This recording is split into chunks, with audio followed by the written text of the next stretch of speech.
네, 이번 시간에는 가족들의 어떤 발달 단계별로의 부부 적응과 관련된 부분을 좀 살펴보려고 합니다. 네, 지금까지 가족이 형성되어서 긍정적이고 부정적이고, 와, 이렇구나, 신기하구나, 이건 참 어렵겠다, 뭐 이런 양상들 여러 가지로 살펴봤는데, 이제 구체적으로 각 발달 단계별로 어떻게 부부들이 좀 적응하고, 어떻게 하면 좀 더 도와줄 수 있을지와 관련된 부분이라고 보시면 되겠습니다.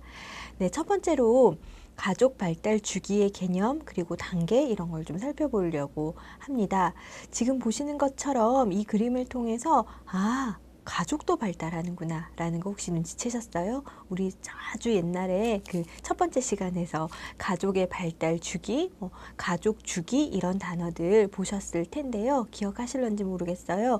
그런 것들을 보셨을 때 지금 이야기하는 여기에서 우리 왜 데이팅 뭐 이런 거서부터 했었잖아요. 그래서 데이팅을 해서 결혼을 하게 되면 초기에 어떤지, 그리고 중기로 들어가서 어떤지, 한창 자녀들을 양육해야 되는 시기 어떨지 이러면서 쭉 흘러와서 노년기까지 가족이라 하는 이 체계도 발달해 나간다. 그 각 단계별로 발달해야 하는 어떤 과업이 있기도 하고 적응해야 되는 부분이 따로 있기도 하다. 이런 것들을 전제하는 거다라고 보시면 되겠습니다.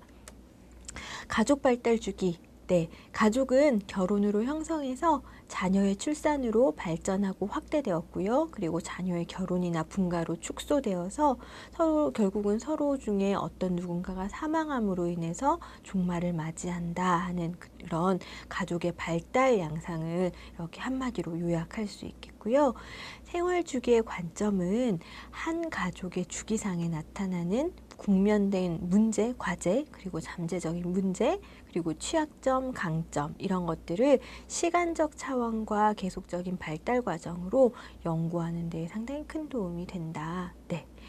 어떤 한 시기에 가족이 어떤 한 시기에서 어떤 양상이 일어나는 거예요. 그러면 그 양상을 같은 시기에 있는 다른 가족들에게 또 살펴보았을 때 유사한 양상들이 보이더라는 거예요.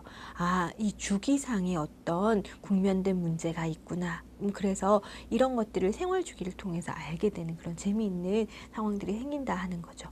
최근 사회적 현상이 낮아지는 출산율 그리고 단산하는 연령 뭐 이런 것들 때문에 마지막 자녀의 독립이 굉장히 빨라지거나 혹은 굉장히 늦어지기도 하고요. 앞으로는 굉장히 늦어질 것 같고요. 또 사람들의 수명이 증가해서 부부만 남게 되는 시기, 은퇴 후에 부부 모두 사망하는 시기까지 이런 양상들이 예전에 비해서 훨씬 길어진 현상이 있다라고 이야기를 하고 있는데 지금 우리가 살고 있는 이 시대에는 보면 굉장히 가정마다 이런 시기가 좀 다르다라고 이야기하는 것이 오히려 더 적절하지 않을까 싶습니다. 그래서 초혼 연령의 폭이 넓어지면서 자녀 양육 시기가 늦어지고 있는 추세라고 보시게 되겠고요. 네, 그 개인에 따라 결혼 연령, 그리고 자녀의 수, 자녀 간의 연령 차이, 그리고 은퇴 연령, 그리고 각기 달리 가족 주기가 일반화하기 어렵다라는 것이 사실은 좀 전에 말씀드린 것처럼 이게 훨씬 더 정확한 이야기겠죠. 그래서 일반화해서 이렇다 저렇다 하기 어렵고 상당히 케이스 바이 케이스이다 보시게 되겠습니다.